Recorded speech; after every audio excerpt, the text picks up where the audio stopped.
Namazı жоқ қанша таң атқан, өмір болсоң өтіп баратқан.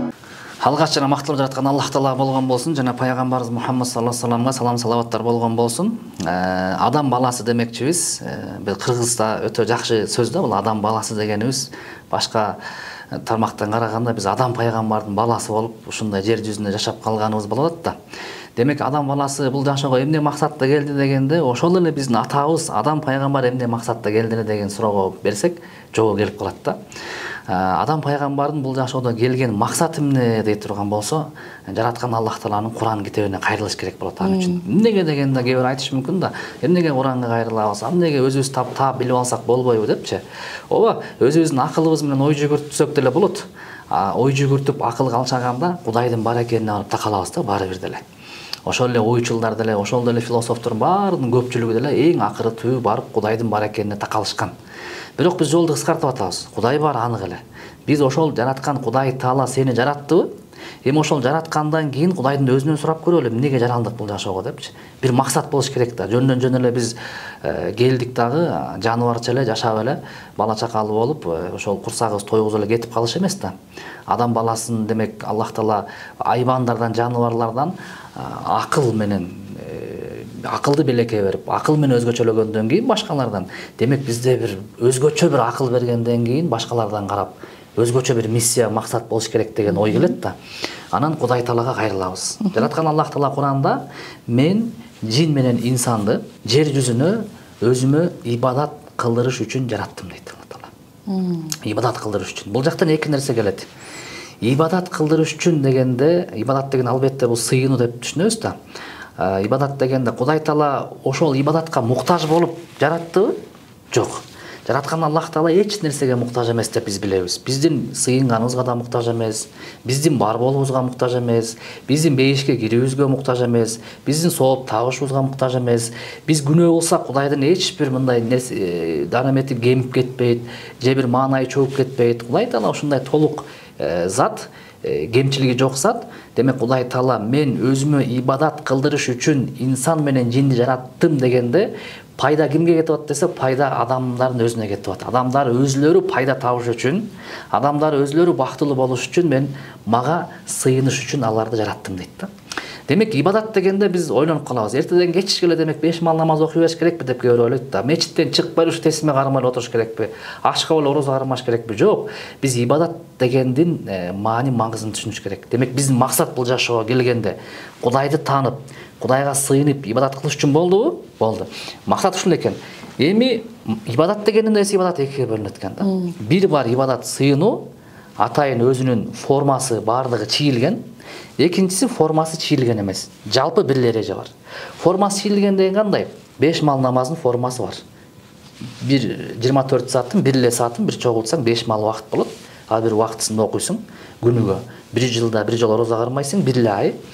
Бай болуп калсаң баланча түкүнчүдөн зекет бересиң. Анан бир жылда бир жолу ажыга барасың. Бул ушул убакытка ченелген сыйын ибадат. Демек ушуну кылыш керек болот. Кудай Таала ушул максатта жаратты бизди.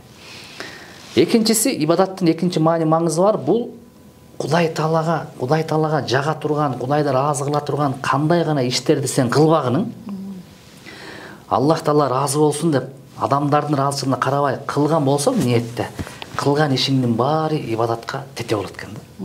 Мисалы үчүн пайгамбар хадисте энесин жылмайып жөн эле карап койсо дейт, Кудай ыраазычылыгы үчүн дейт да. Карап койсо, Кудай Таала ошол ажылыкка, умрага барган соолукту берет деп атат да, мисалы үчүн ошондой. Же болбосо баланча адамга Кудай ыраазычылыгы үчүн жардам берип койгон болсо, анын күнөөсү кечирилет деген бир мотивациялык нерселер билет. Демек мунун баары ибадат да. Сен ошо 24 саат ишиңде жүрөсүң, чөйрөдө аралашып жүрөсүң, жада калса тамак ичип атканда бисмилла Кудайдын аты менен баштап жеп атам дедиң. Кудай Таала берип, жеп бүткөндөн Кудай Таала ушул рызкыны мага сиңимди кыл дедиң. Дааратканага кирип чыкканда кандай гана абалда болбогонуң, ушунун баары бир эрежеде Кудай үчүн болгон болсо, Кудай Таала ыраазы болгон жол менен болсо, мунун баары ибадат болот экен да. Демек биздин жашообуздун баардыгы Кудайга арналган болот экен да. Эми эмнеге биз Кудай жок эле жашасак болбойбу? Кудай бар экен мейли. Биз өзүнчө болсок болбойбу дегендерге биз жок деп айтабыз. Эмнеге? Биз кулбуз, биздинче айтканда. Кулдук бизде сыпат бар Кудайдын алдында. Кудай бул падыша. Падыша менен кулдун ортосунда бир буйрук болот. Кудай падыша берген. Кудай Таала бизге ошол буйрукту берген. Каалагандай жашагының болгону мол өлчөмдөрдө ушундай иш кыла турган болсоң, бул ибадат бар мындай, бул ибадат бар мындай, ошонун негизинде боло турган болсоң, мен сага ыраазы болом. Бул бир. Жөн эле ыраазы болуп койбостон, сен бул жашоодо жашаганда жүрөгүң бейпил болот. Эч кыжалатчылык болбойт. Сен ушундай бул жашоодо кысылып жашабайсың. Бул экинчи пайдасы. Үчүнчүсү, сен алдыга баратканда жолуң туңгуюк болбойт. Капкараңгы эле каяка баратам болбойт. Бардыгы чийилген болот. Алдын ала мен сага айтып койгон болом. Бул жерде аң бар, бул жерде тоо бар, бул жакта бурулуш бар деп. Анын баары инструкцияда, Куран, хадис китеп, шариаттарда, ислам дининде жазып койгон болом. 3 сенде пайда болот. Сен үчүн экөөсү сен үчүн пайда экен, бирөөсү алдыңа кетип бараткан жолуң ачык болот. Болду ушул эле деди Кудай Таала. Эгер ушундай жашай турган болсоң, сенин бала чака болгонуң дагы, үйлөнгөнүң дагы, карыганың дагы, сен жаш кезде иштеп жүргөнүңдүн баары сен үчүн пайда болот дейт да. Ушу сен үчүн пайда болгону, намазың да сен үчүн, орозо Кураның да сен үчүн. Жашадагы баардык жүрүм турумуң Кудай үчүн болгон болсо, анын баары дагы сенин пайдаң үчүн болгондуктан, демек бул жашоодо сен кайсы бир деңгээлде ордуңду таап жашаган болосуң, маани маңыздуу болот деген нерсе болот. Адам пайгамбар да ошол максатта келген. Анткени Алла Таала Куранда мен адамды жараттым орун басар болуш үчүн деп айткан да.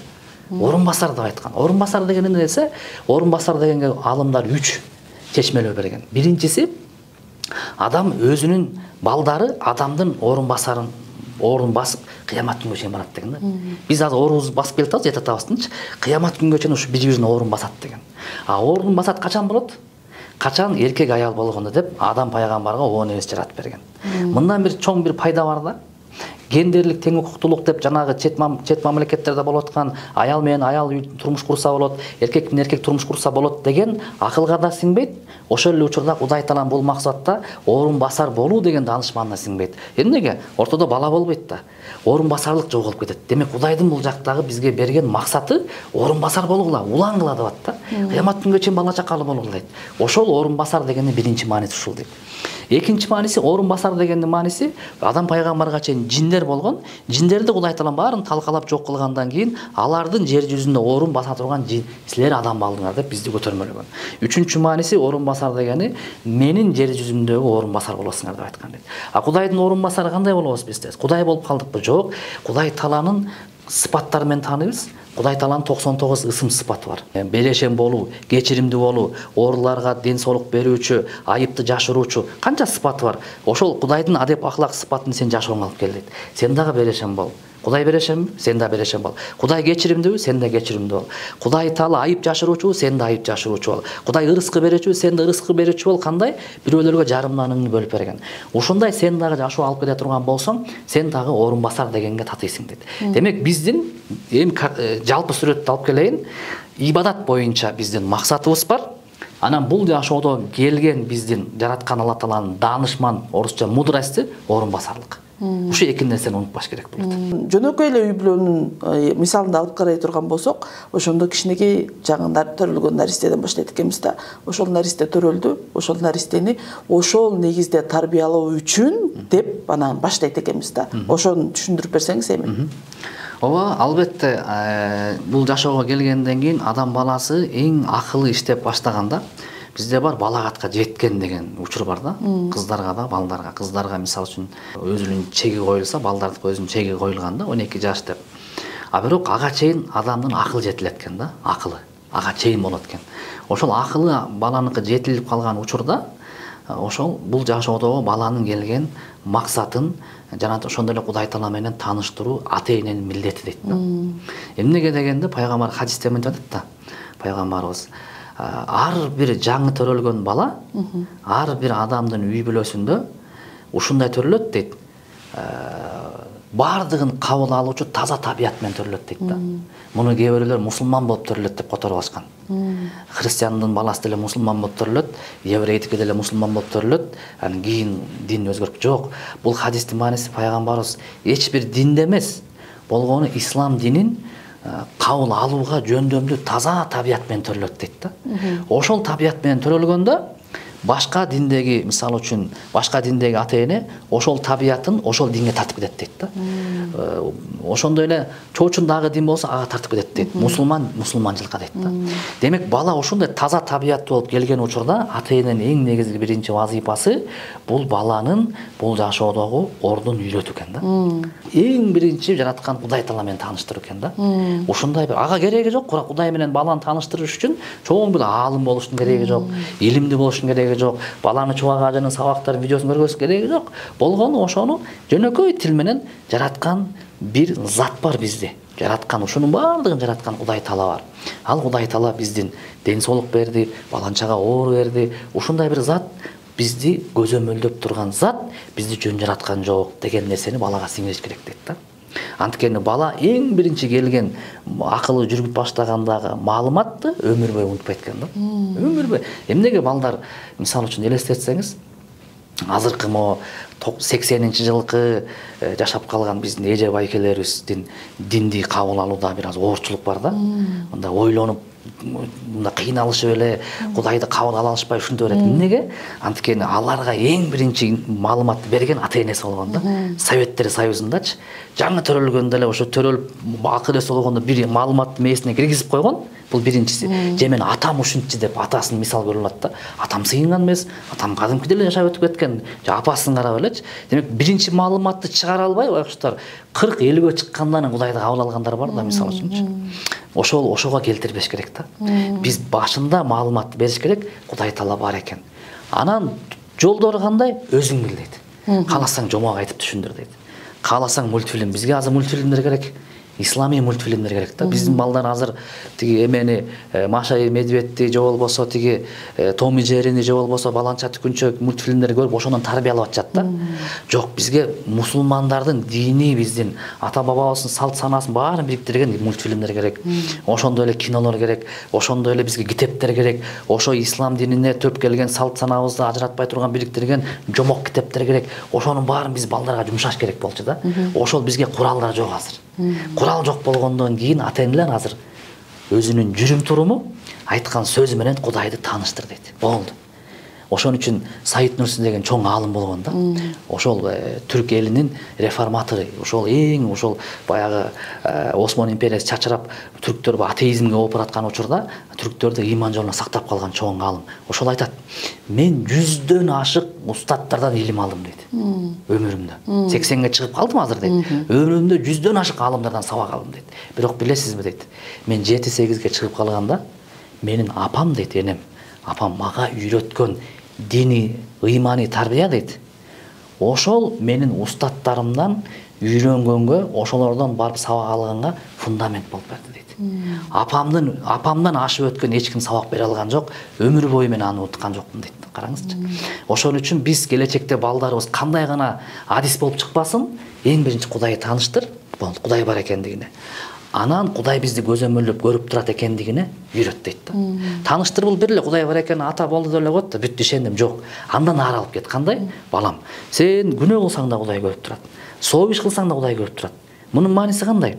Эч ким көрбөсүн деп күнөө иш кылсаң, баары Кудай көрүп турат. Андай иш кылбай жүр. Экинчиси, сооп иш кылсаң, сен бирөөгө мактанып кыласыңбы, эл көрсүн деп кыласыңбы, Кудай көрсүн, аны болду. Ошол Кудай билсе эле бүттү, сага жараткан Алла Таалам сообун берип разы болсо эле, сен бул жашоодо келген максатың, функциясын аткарып атасың, балам. Деп эле кой, бүттү. Оорлотпош керек. Ушул эки нерсени балам, Кудай Таала бар экен. Экинчиси, күнөө кылсаң да Кудай көрүп турат, сооп кылсаң да Кудай көрүп турат. Күнөөдөн Кудай наразы болот, сооптон ыраазы болот. Ушул нерсенин алкагында жүрүшүң керек деп кызыктырып коюш керек болду. Калганын баары эми сени көрүп коет. Ушул эки эрежени алып алгандан кийин эми карап көрөт. Атам ушуга туш келеби, туш келбейби? Атам ушу экөөнү колдонобу, колдонбойбу? Апамчы деп мынтип карап көрөт да. Анан алган маалыматына карама каршы келсе, атасы туура эмес кылып атат. Айткан сөзүндө туура эмес кылып атат. Апасы туура эмес кылып атса, баланын зээнинде баягында кыйналыш башталат. Кысылыш башталат. Эмнеге? Жаңы маалымат кирди, туура маалымат болчу, бирок атасы күнөө кылат да, мисалы үчүн. Атасы сооп иш кылбаса, балада психологиялык жанагындай күч, удар деп коюп пайда болот экен да. Кандай? Бир маалымат менен экинчи маалымат бири-бирине кагылышы болот экен да. Ошол нерсени кылбаш керек дейт. Ошону үйрөттүң бала, эреже үйрөттүң, бул эки нерсе. Экинчиси ошого дал келе турганда иш кыл дейт болду. Түшүнүктүү. Айтылып аткан маалыматтарды кабыл алууда да же болбосо издөөдө бизде эми интернетте көп маалыматтар көп.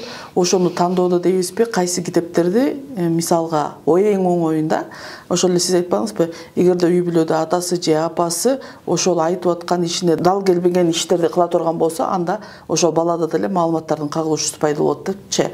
Анан ошо үй бүлө кайсы китептерге таянса болот, телефондон же интернеттен ала турган болсок, эң оңою кайсыл жакка таянып анан иш кыла турса болот.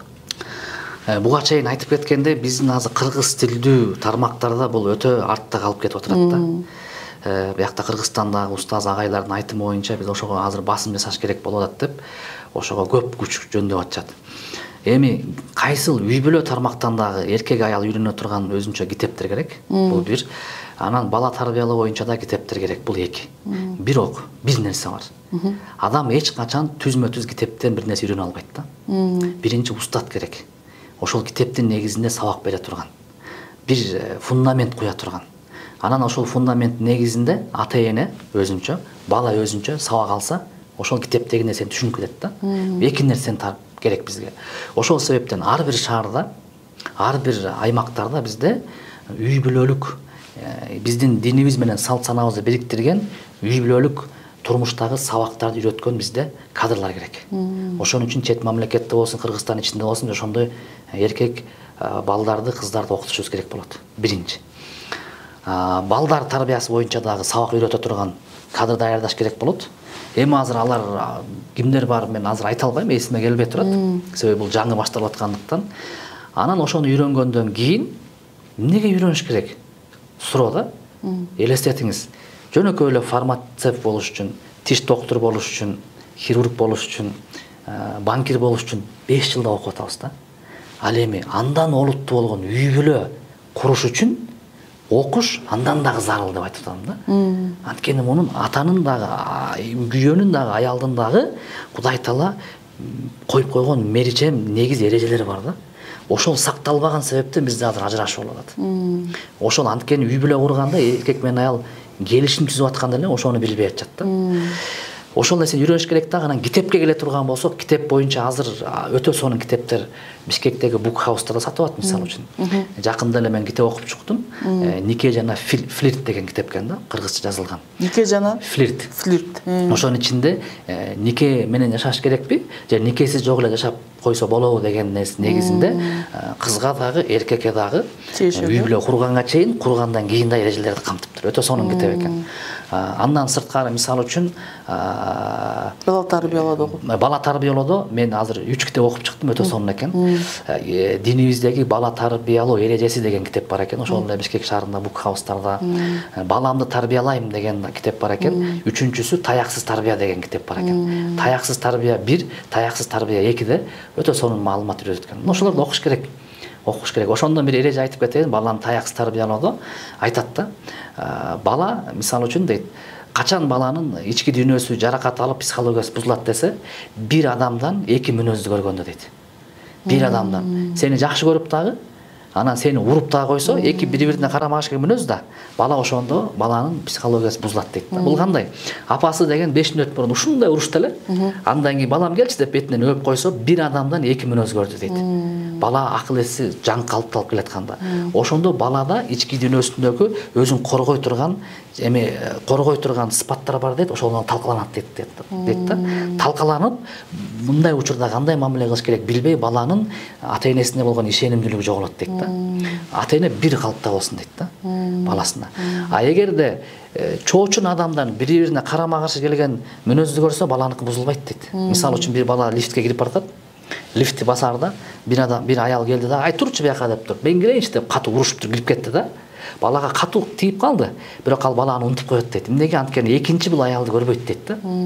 Бирок качан бузулат десе, бир эле эркектен, атасынан же бир эле аялдан же агасынан эки карама-каршы келген сезимди кайра-кайра көрө берсе, баланын ишеними жоголот дейт. Кабыл алуу системасы же болбосо, өзүн-өзүн коргоо балада болот экен да. Жанагы аялдан өзүн-өзүн коргосо, иштейт дагы, коргоп калат дейт. Кабыл албайт экен да. ыйлай ыйлап туруп кой, бирок бир адамдан карама каршы көрө бергенде жанагы өзүн коргоо сыпаттары талкаланып жок болуп, ошондо баланын ички дүйнөсү бузулат дейт да. Ошондой маалымат окудум, өтө сонун экен мисалы. Ошон үчүн балага ар дайым жөнөкөй тил менен баланы урушпастан, сокпостон, ошонун ичине балага кандай керек психологиясына жараша үйрөтүп кетүү бул динибизде да бар да. Ошондой сен айттың беле. Анан ошондой эми бул акыркы суроом болсун. Адам бияка жаратылды, бирок ошол жаратылган соң аны тепкичтен тепкичке көтөрүлсүн деп жаратты да, туурабы? Тепкичтен тепкичке көтөрүлүш үчүн ошондой эмнелерге басым жасаш керек адам? Адам баласы демек бул жашоого келгенден кийин максаты Кудай Тааланы таанып, Кудайга ибадат кылыш болгондон кийин бул бир түшүнүк болду. Экинчиси ошондой эле жүрө бериш туура эмес деген сөз келип атат да. Анткени ооба бирөө намаз окуду, бирөө Кудайды тааныды, ошол жерден келип атат, бирок эч кандай өсүш жок болсо, демек кайсы бир деңгээлде бир жеринен кемчилик кетип атат деген сөз келет да. Кайсы жери дегенде суроо бериш керек болот. Адам бул ким өзү? Инсан бул ким? Десе биз инсан анын ички дүйнөсү деп жооп беребиз да. Анткени адам эки негизден турат. Өткөндө айтып кетем. Анын денеси бар, ичиндеги жаны бар. Биз жанбыз деп жооп беребиз. Ичибиздеги жаныбыз бул өзүбүзбүз. Ошон үчүн биз бул жашоого чейин жандар ааламында болчубуз. Кудай Таала ар бир жанды өзүнүн убакыт саатына жараша сууруп туруп бул жашоого убакыт сааты менен коюп атат. Денеге салып, денеден кайра чыгарып туруп, же бейишке же тозокко түшүрүп атат. Демек кандай гана учурда болсун ошол эле жанбыз да, ошол эле жан. Бирок бул денеде кайсы бир 100 жылдын ичинде эле эмне убактылуу жашап атабыз деген сөз. Эми кайсыны оңдош керек? Денениби же жандыбы деген суроо келет да. Азыр биз 24 саат денени гана оңдоо менен алекпиз. Баняга түшкөнүбүз дене үчүн, чач алдырганыбыз дене үчүн, тиш жууганыбыз дене үчүн, баш жууганыбыз дене үчүн, семирип арыктаганыбыз дене үчүн, күчтүү болгонубуз дене үчүн, кийимгече дене үчүн. Бирок биз ички дүйнөнү унутуп калдык. Зарыл ошол болчу. Сен ошолсуң, сен тияктан бери келип атасың, тиякка чейин кетесиң. Бул убактылуу эле болчу. Сен убактылуу нерсеге карманып алдың деген сөз да. Ошон үчүн адам бала сыртынан карасаң, баардыгы сонун. Намаз окуганы деле, окуганды сыртынан карасаң сонун турат. Бирок сүйлөшө келсең, ички дүйнөсү жарабай калган да. Демек, эмне кылыш керек десе, Кудай Таала ошону айтат да. Сен ички дүйнөңдү оңдоп мага жакындаганың дейт. Бул ошол ибадаттын аркы мүнөзү. Ички дүйнө деген кандай? Нафси кадимкидей эле. Алла Таала нафсинин 3 түрүн айткан Куранда. Биринчиси күнөөгө түрткөн, күнөөдөн рахат алат. Экинчи тепкиче эми. Күнөөдөн качат колдон келишинче. Соопко. Үчүнчүсү соопту иштеден рахат алат да. Көрдүңүзбү? 3 бизге даража коюп койгон. Эми айтат, сен кайсынысындасың дейт. Өзүңдү коюп көр дейт. Күнөөдөн рахат алып, ошол жактан чыга албаган нафсиңби? Нафси деген сен өзүңсүң деген сөз. Же сен кой деп улам качасың, кайра түшөсүң, кайра бияка ушунун арасында жүргөн нафсиңби? Же үчүнчү бир гана жакшы иштеден рахат алып, оюңа дагы, жүзүңө дагы бир күнөө келбеген ушундай инсансыңбы дейт. Эми ага жетиш оңой эмес экен. Кудай Таала ушундан 3кө жет, сенин максатың ушул дейт. Адам баласы ушуга көңүл бурбай жүрө берсечи, өсүш болбойт экен да. Биздин өсүшүбүз астыдан үстүгө чыгышыбыз керек. Эмне аркылуу? Ибадат аркылуу. Болду. Чоң рахмат анда.